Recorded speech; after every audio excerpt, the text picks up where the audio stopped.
Hashem Yisbarach, we begin Perek Haba, the 14th Perek in Hilchos Ishut, the laws of marriage in the Sefer of Nashim, which we're going to be discussing that of the obligations of Eina, Refuah, her redemption, Pidyon, and Kvura, her burial. Some of these we're going to discuss in today's Perek Haba, as the Rambam is going to include the laws of that of Eina, which is his obligations for intimacy with his wife.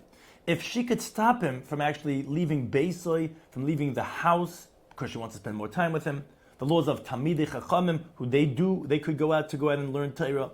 If a woman could stop a husband from marrying Isha Acheres, from marrying another woman. Additionally, that a man should not marry more than Arba Noshim, 4 wives. The laws of Hamadir, if a man makes a vow on his wife regarding their intimate relationships.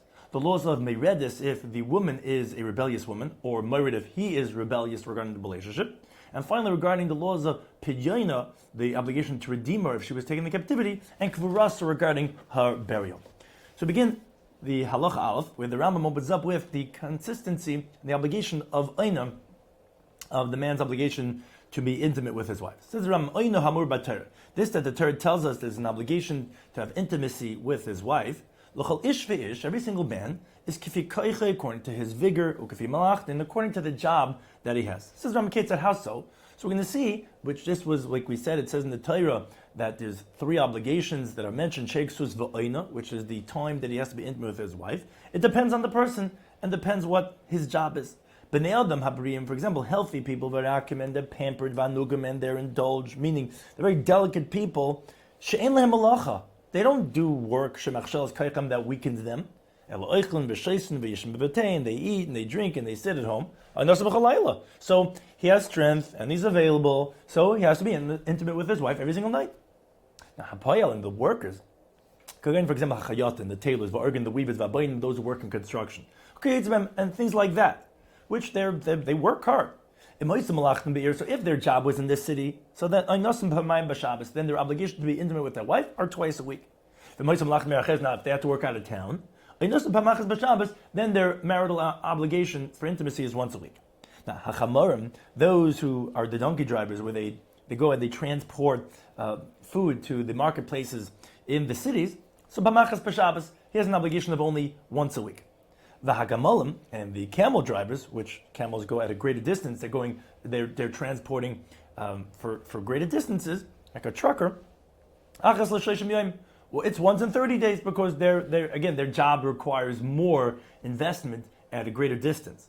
Now, v'hamalachim, which is the sailors, which they go to the deep seas and they go to the other end of the world.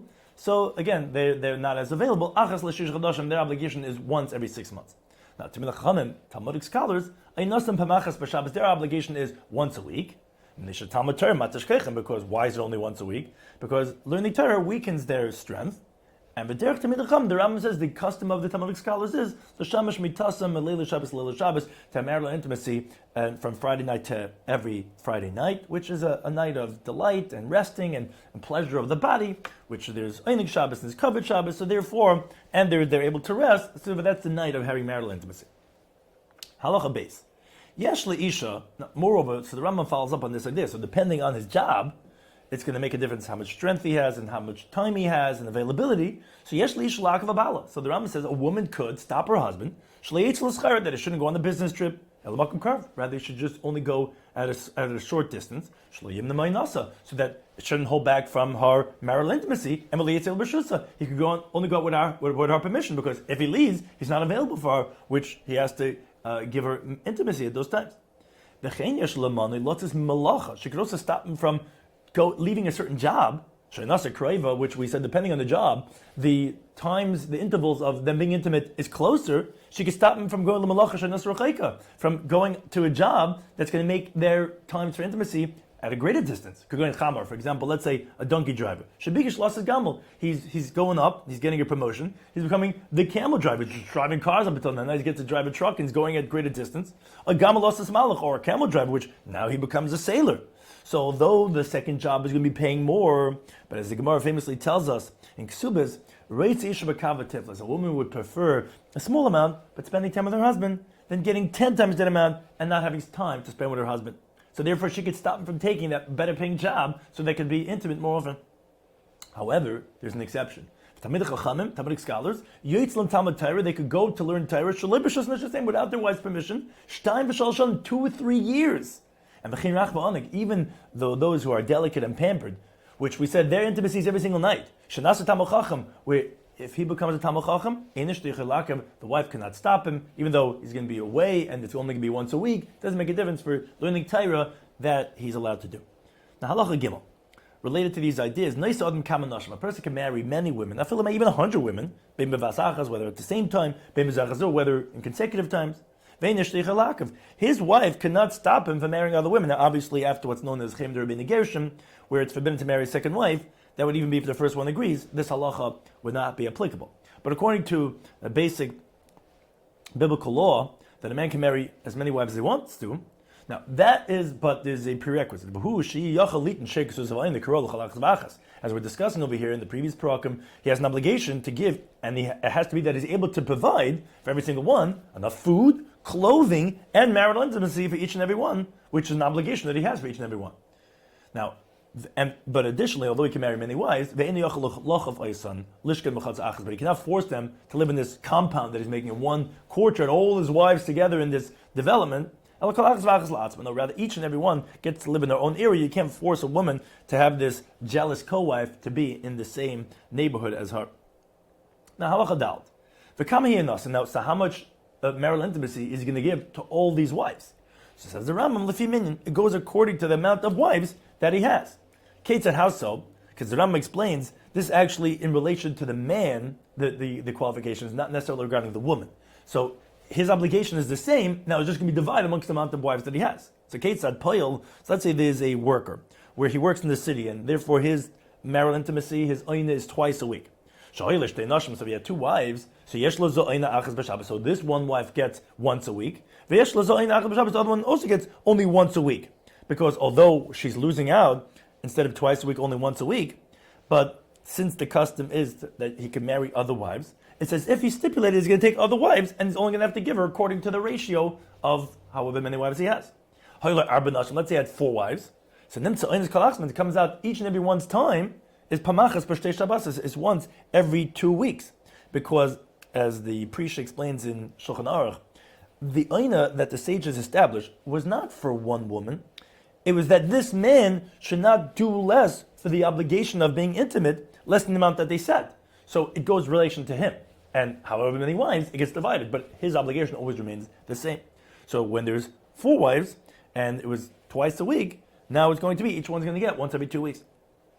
If he was a sailor, which we said his obligation is only once every 6 months, has 4 wives, the time of marital intimacy interval is going to be palachas b'shtei. Each one's going to get once every 2 years.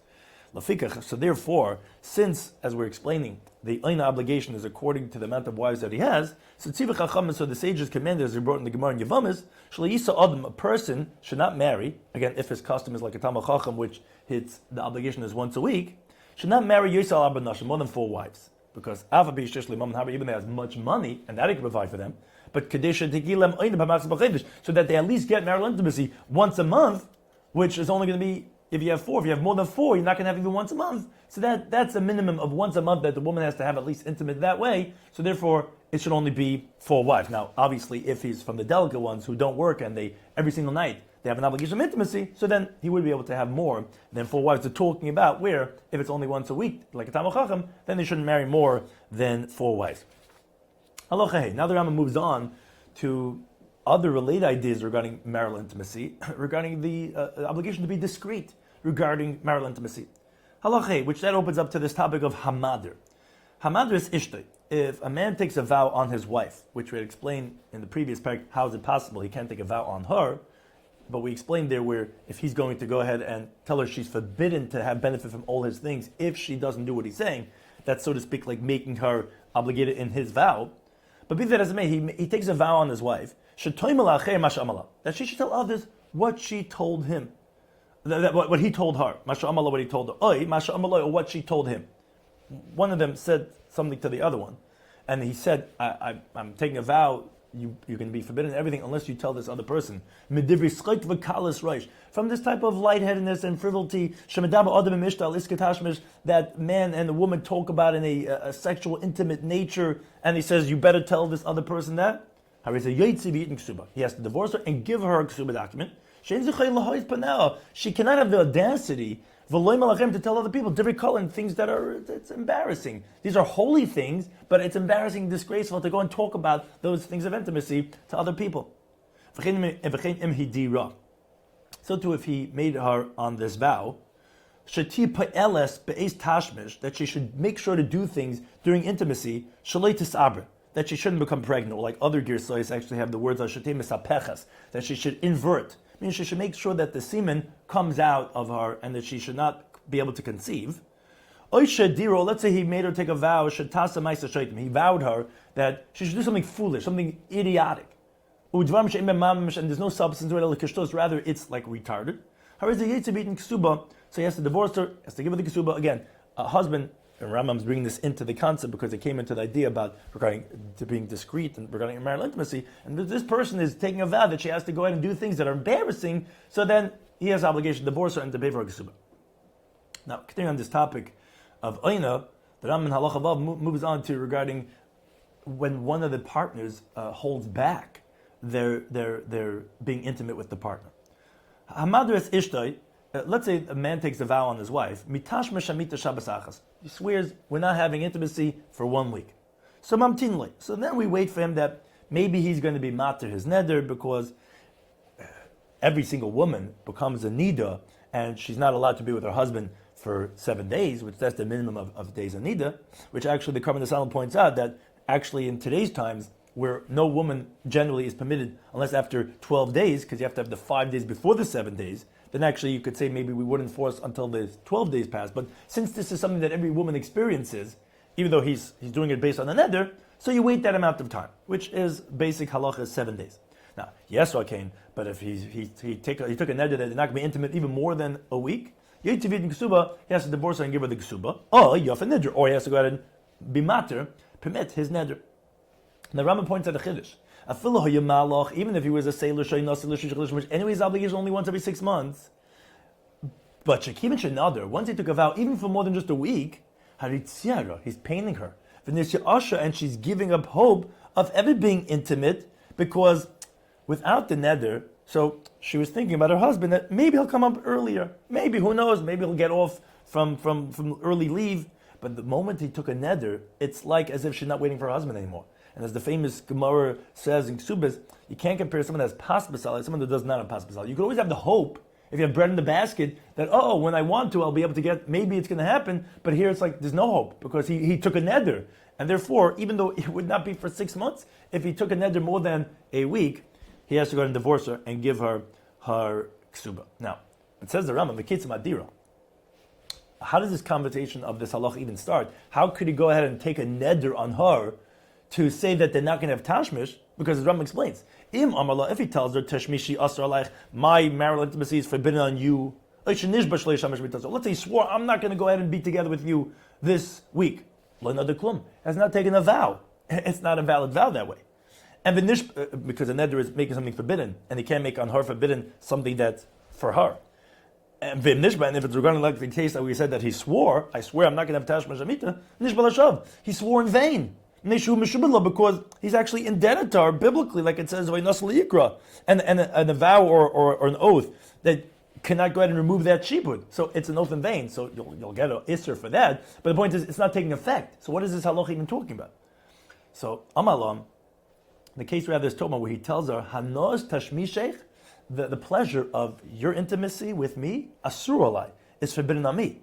Oh, so now he's not making his tashmish forbidden on her. Rather, he's saying that her tashmish is forbidden on him. Oh, harez a neder. That's a valid vow. Vas l'shamish. And now he's not allowed to have tashmish. He's not allowed to have intimacy with her. You can't feed to someone something that's forbidden to him. And here he made this pleasure, which he has when he's together with his wife, forbidden on him. And therefore, the shibud, this obligation that he has to her, is bottled by itself, because it's something forbidden to him. That's where it can take effect, and that's what halacha is going to be. Up till a week, we wait. More than that, he has to divorce her and give her the ksuba. Now, halacha zayin. But says the Rambam, It's forbidden for a man to hold back the marital intimacy that he has at certain times, which we mentioned before, from his wife. Now, if he held back and he wasn't intimate with his wife to pain her, he's violating negative prohibition of the Torah, like it says in the pasuk in Shemais Chaf Aleph. Although it's talking about a shifcha, we learn that the same thing is obviously to every single woman, her food, her garments, and her marital intimacy, he should not diminish. And therefore, again, even if we're not going to force divorce or less than a week, but he already violated that issur. Now, but let's say he's sick, he's just weak, and he can't cohabit. Then we wait 6 months and maybe he's going to become healthy. Why 6 months? Says Rambam, because we don't have any greater period of intervals of intimacy bigger than that amount, because the largest amount of interval was that of a sailor who was once every 6 months. So we'll give it that amount of time. But if it's already more than 6 months and he's still not able to cohabit with her, either gets permission for her to say, I'm sorry, I just don't have, I'm not well, and therefore she'll wait longer, or he has to go and divorce her and give her the ksuba again, because this is his own failing in the marital relationship. Now, halacha ches, the Rambam moves on regarding a related vein, but that of what's called a moiredes, a woman who is a rebellious wife, either because she's repulsed by her husband or because she wants to punish him. As the Rambam says, halacha ches, if a wife is holding back from her husband, being intimate with him, he on the crowd, she's what's called moiredes, a rebellious wife. Now, do we ask her, why are you being rebellious? If she says, and that's why it depends. If she says, Mastiu, I'm disgusted by him. I can't consciously have relations with him. So we immediately force him, Lagarsha, to divorce her, which is the shittas of the Rambam. Why do we force him to divorce her? She's not like a captive, that she should have cohabitation with a man that she hates. But therefore we force him to divorce her. But she leaves without any ksuba at all, because since she's rebellious, she's a meredes, even though she's coming with a claim, I'm disgusted, she has nullified the stipulations of her relationship which the sages made, and therefore she doesn't get her ksuba. But she does take with her when she leaves the marriage the worn out objects that are still around. Whether, which there's two types of categories, as we'll explain in later prakim, what's called nichsi malug and nichsi tzam basel, which are two different types of property she brings into the marriage. So on that says the Rambam, whether it's from the assets she brought into the husband, that he's obligated to make sure that they stay intact, which those are called nichsi tzam basel, and bein nichsi malug, or whether it's other properties which he's not responsible for and to ensure. Rather, they always remain in the woman's domain, and if there's any loss or gain, it's all hers, as Ram will explain later on in Perek Tezayin. Either one, those that are still remaining from either one of those properties that she brought in, the worn out ones that she still has, she could take with her. But Ve'en tells Bashal Baal Klum. But anything she got from a husband that she didn't bring into the marriage, she doesn't take anything. Even if he bought her shoes that's on her feet, or the cloth that's on her head, that she took, in the sense that he bought for her, in the sense that she has to take it off and give it back to him. Whatever he gave her as a gift, she has to give it back to him. He didn't give her these things with the intention that she's going to take it and leave. That's the ring that I gave you, that's the shoe, that's the jacket. It all comes back to the husband. Now, halacha test. The murder mitachas bala kedei litzari. Now, the previous one was because she's disgusted by him. But let's say she's rebellious, not having relations with her husband. Kedei litzari, to pain him, I'm going to get you back. V'amar, she says, I'm going to pain him. You know, he did this to me, tit for tat. Because he cursed me, because he was fighting with me, but she still wants to stay married with him. She doesn't want to get divorced, but I'm going to get him back. Or things like this. So so they send from the courts and they tell like this. Habidas, you should know. If you remain rebellious, even if ksuba is 100 mana, if Sadda, you're going to lose it all. Then, after they send this message, they make an announcement in the shuls and the study halls every single day. 4 weeks, one after the other. When they make an announcement, this woman is rebelling on her husband. The reason why they do this is that maybe she's going to be embarrassed and she's going to retract. And additionally, maybe her relatives are going to hear and they can talk to her and say, hey, this is what they're talking about during the shuls. Now, after the announcements, then after they're done with that cycle of the 4 weeks, again the courts send her, and they tell her like this: if you're going to stay rebellious, if you're going to lose your ksuba. If she still remains rebellious and she's not being intimate with her husband, if she doesn't back down, again, we try to talk to her, we consult with her, and she loses her ksuba. And she doesn't get a ksuba at all. Nothing. Not the additions, not the primary. But we don't give her the divorce document until 12 months have passed, because maybe in that amount of time she will already be appeased and somehow she'll come back. But all those 12 months, although she still married him, she doesn't get sustained by the estate from her husband because she's not getting ksuba, neither the Tanai ksuba, which is the mezainis. Although it's biblical, but it's including the stipulation of the ksuba. Now, if she dies before those 12 months are up, before she gets to get, Bali Yersha, her husband inherits her because ultimately they were still married. Halacha Yidal says the Ram Keseda, this is the order Eisenlaw that they do for Imar de Gedei Litzara. If she's rebelling again because she wants to pain him, I'm going to get him where it hurts him. Now, this even if she was menstruating, she had this long period, she was ill. Even though she's not even able to have marital intimacy, again, from the same concept we mentioned in the previous halacha, because it's not comparing pas basala to not, because here he knows he can't. So even though technically wouldn't be able to anyway, but she's like, you know what, I don't care what happens, I'm not going to be with you. And even if the husband's a sailor, where again, anyways, the time that they're together is once every 6 months. And even if he has another wife to go ahead and fulfill his desires, it doesn't make a difference. If she's doing it to pain him, say, I'm going to get you, I'm refusing, whatever, so then it goes through this entire order, like we mentioned, with the announcements and her losing her ksuba and her mazainis and so on and so forth. Allah Yud Beis. Different types of rebellion. A woman who's engaged, halachically engaged, which is the kedushin without the nisun. Shegi mandeli nase, where it's time, the time to get married, which we had mentioned in 10th parak, exactly how much time has to pass before it's like she has to get married.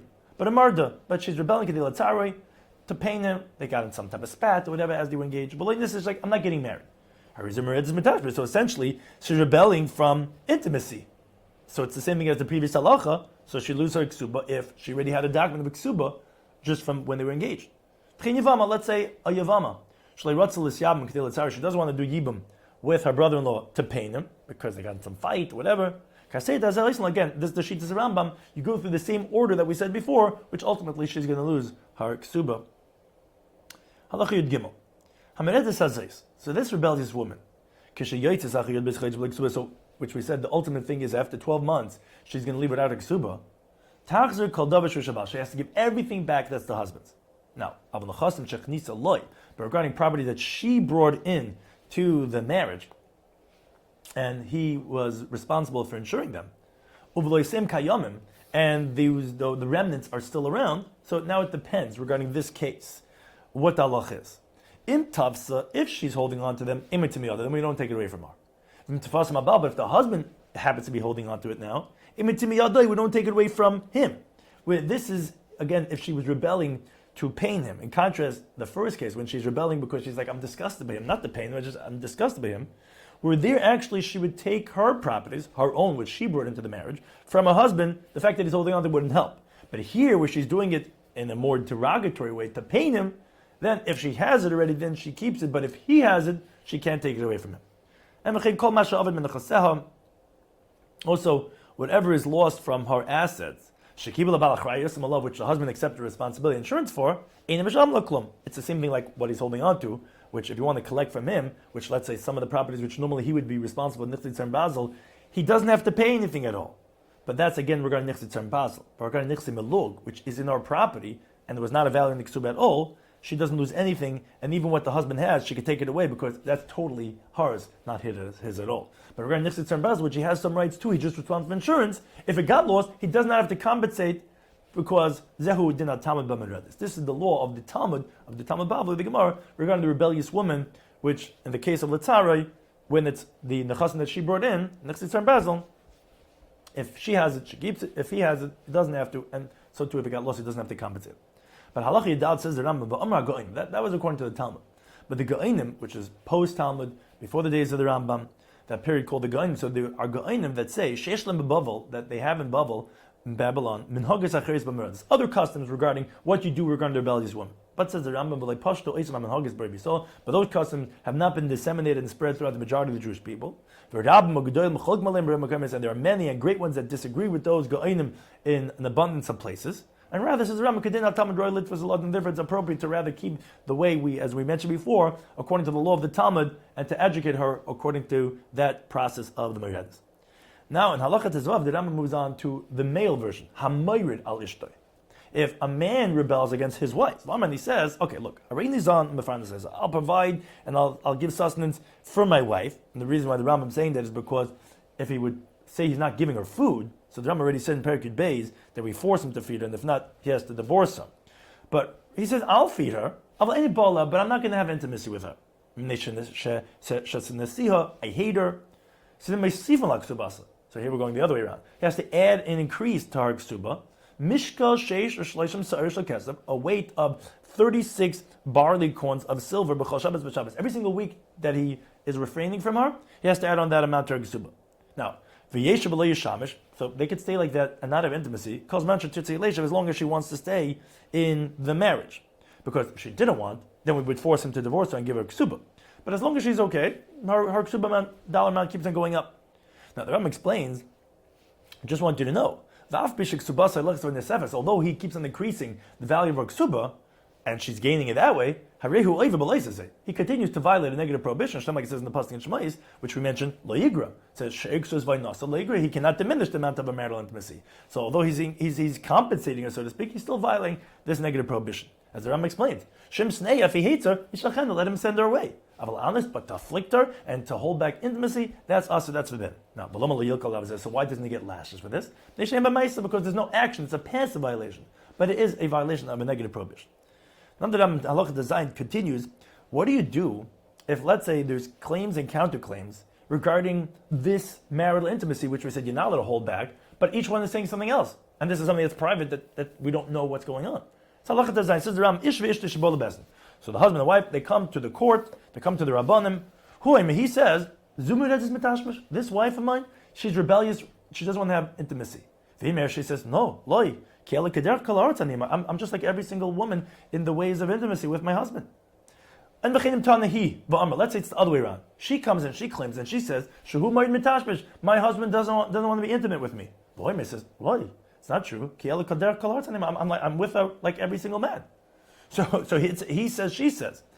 So machrimin batchila. So first we make a chayrim, which we explained in the previous parakim, what that is, but some type of a general excommunication. Al mishu mayrid, from the one who's really rebelling. V'lo yid bevezna, it's not admitting here in court because someone's making a claim and someone's making a counterclaim.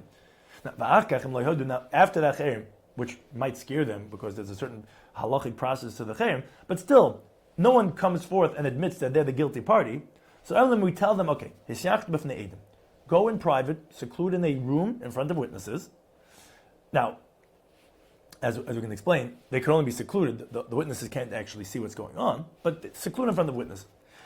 So if they seclude in the room and they still come out claiming that, yes, I know we're in this room for a few, whatever it is, the amount of time the witnesses were outside, and they still claim, one says, I am, and one says that he's not, or the other way around. So we request from the one who's being claimed against. One person is claiming that partner is not being intimate. So we try to make a request from that partner, and make some type of a compromise according to the ability of the mediation skills of the judges. Now that's the most we could do because, as the Rambam says, of a livable Adam, but for them to have cohabitation in front of people so that they can testify to see who's holding back and who's not, that's not possible. It's forbidden to have cohabitation in front of any living creature, and therefore you can't have that way of verification. So we have to go based on the best of our ability to mediate, and that's the best we can do. Halacha Yud Zayin, now the Rambam moves on to another halachic obligation that we set up with the Tanoi Ksuba that the husband has to the wife, which we had mentioned in the previous parak. Ha'isha shachalsa. If a woman becomes ill, he has an obligation to heal her until she gets better. That's one of the obligations from the 10 things to heal her. Now, let's say he says this is a protracted, prolonged illness. That's a chronic. And he's going to lose a lot of money to try to heal her. He tells her, here's your ksuba. Either heal yourself from the ksuba, take those monies and heal yourself. Or I'm going to divorce you. And he gives her the ksuba and he leaves. So we actually listened to him. Now, however, what is important to know is that was only Talmudic times when a husband can forcibly divorce his wife, where he has that option. He says, look, either take the ksuba money and heal yourself and we'll stay married, or I'm going to divorce you. And then anyway, I'm not going to be obligated, and you'll have to heal yourself anyway with that money. Today's times where he cannot forcibly divorce her because of Chem de Rabbeinu Gershom, most definitely a husband has an obligation to heal his wife, and it wouldn't help to give her the get and the ksuba because he cannot forcibly divorce her. But says the Rambam, even according to Talmudic law, not appropriate to do this because it's not the normal way. A person has a spouse, you're married, even amongst all the people, it's something that you don't want to just send away a spouse, and therefore he should do what it takes to heal her. Now, Allah Yitches moves on to another obligation. Nishbes. If she was taken in captivity, Chayiv Levdaisa, which is one of the other 10 things, has an obligation to redeem her. Now, V'mhoya Kohen, what interestingly is, that let's say he's a Kohen. Shekvar Nestrolov, where actually his wife is already forbidden to him. Because the wife of a Kohen, even if she's raped forcibly, she's forbidden to her husband, as the Rambam explains later on in Perek Chav Daled, which we have to suspect that that's what happened when she was taken in captivity. Still, Paida Isai has obligation to redeem her, so that she shouldn't just be lost amongst the nations. And he brings her back to her father's household, because she can't even stay married to him.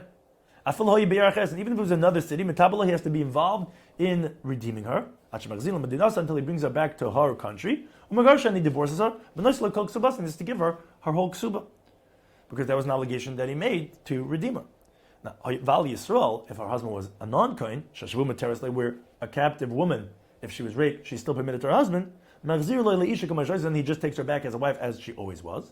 Now, if he wants to, subsequently he could divorce her, where let's say he wants to be stringent on himself, maybe she in captivity was actually consented, which then she would be forbidden to her husband, or maybe because of the whole story, even if she was violated, he's not okay with it, he could divorce her, but then a nice like Sabasa, again, he has to give her kasuba. Halacha Yutes. But however, we do not force a husband, we don't obligate him to redeem his wife, more than her worth. Rather, how much she's worth, meaning how much would such a person be sold in the marketplace as a maidservant, like the halach is by all captives, which we're not allowed to redeem them, as the Rambam says in Hilchos Nasanim, more than what their value is, because of what's called tikkun olam, because then the enemies will always chase and try to take Jews in captivity and hold them for ransom, and it's going to be exorbitant amounts. It's not worth for the Jewish people to allow that. So we don't obligate the husband more than how much we do by regular shvuyim. It's just that he has the obligation for this shvuya specifically because it's his wife. Now, but let's say her value, she's a very valuable woman, with more, however, than the amount of the ksuba itself. Now, one of the stipulations of the ksuba is to redeem her. And let's say her value, if he has to redeem her, which is the value, which is obligated, is more than the amount of the ksuba itself. Vaman, he says, okay, her ksuba is 200, and she's worth 50,000 so, as a maidservant. Vaman, he says, okay, her in Megarsha, you know what, it's not worth it to me, I'll divorce her and this is her ksuba. Let her go and redeem herself. Ain't Shemel, we don't listen to him. We force him and he redeems her. Even if her value to be redeemed was 10 times more than the ksuba. And the reason for this is because the redemption correlates to his ability to eat the produce of her assets.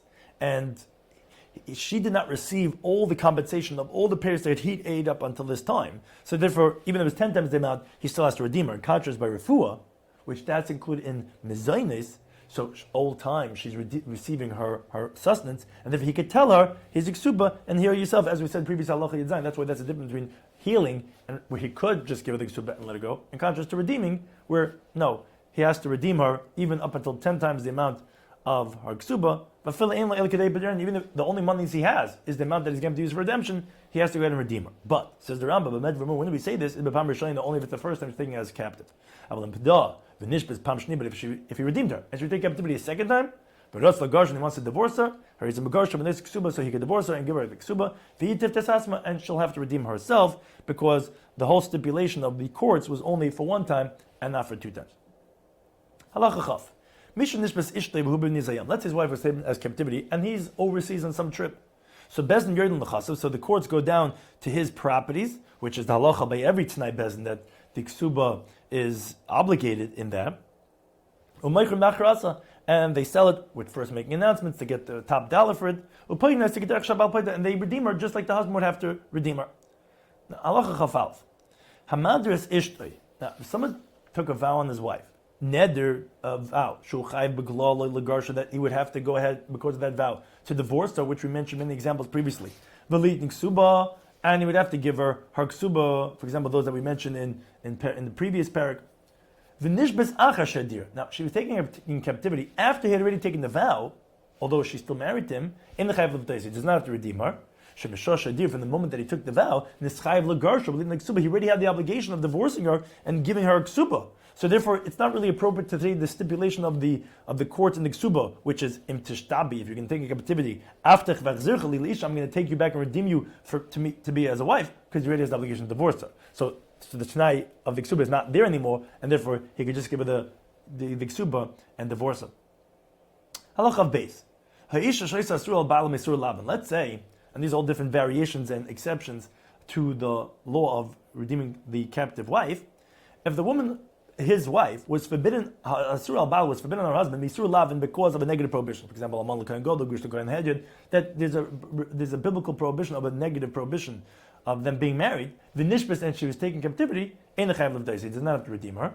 El neslik subasa, rather he gives her ksuba, v'tiftes asma, and she redeems herself, because again, you cannot say im tishtabi eftucha bekarcha bechazar l'isha, because he's not allowed to take her back, because he's forbidden based on a biblical prohibition.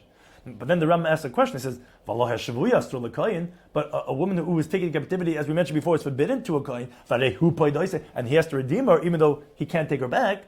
And this is the Rambam, no, that's because before she was a captive, she was not forbidden to her husband. The Isha has Shavir Husha. It was only the prohibition of as a captive, which then, even if she was violated, she was forbidden to her husband. That's what caused it. And that's the difference, but there, that type of captive, he has to redeem, in contrast to where she was forbidden even from before that, it wasn't applicable before the captivity, and therefore he wouldn't have to redeem her. Now, last halacha, the Rambam concludes with a different obligation, that of in halacha chav gimel meisei ishtay, if his wife dies, chayiv bikfurasa, he has to bury her, which is one of the 10 things of the husband's obligation, and including in the burial is velas lamispit, to make a eulogy, bikinim, and these types of lamentations, keder kalamadina, like the norm is in the entire country.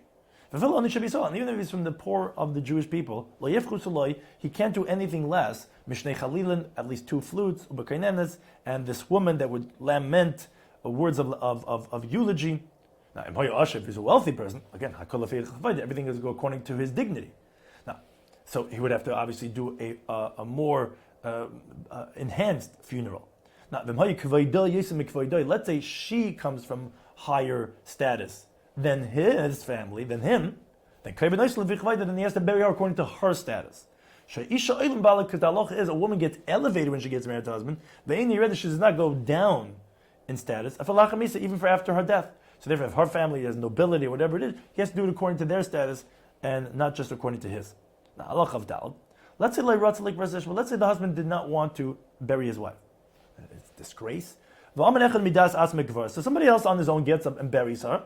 So we forcibly take and extract compensation from the husband and we give it to the guy who went ahead and did the burial. So that this woman should not be thrown to the dogs and just laying out there and not being buried. Now, let's say he was in another city, another country, when his wife passed away. Then Bezin Yerden L'chasav, so the courts again, they go, as we said, from the Tanoi Ksuba, from the Bezin. They go to his properties. In this case, they sell it even without announcements because there's no time to wait. We have to bury, in contrast to the captive that we do with announcements. But and we bury her according to the monies available from the husband. And it's either according to his dignity or according to ours, whichever one is greater. Because if hers is greater, we say we go according to ours. But if his status is higher, then again, she's malna. She goes according to his status, and whichever one is the more elevated one, that's the type of burial that we do for her.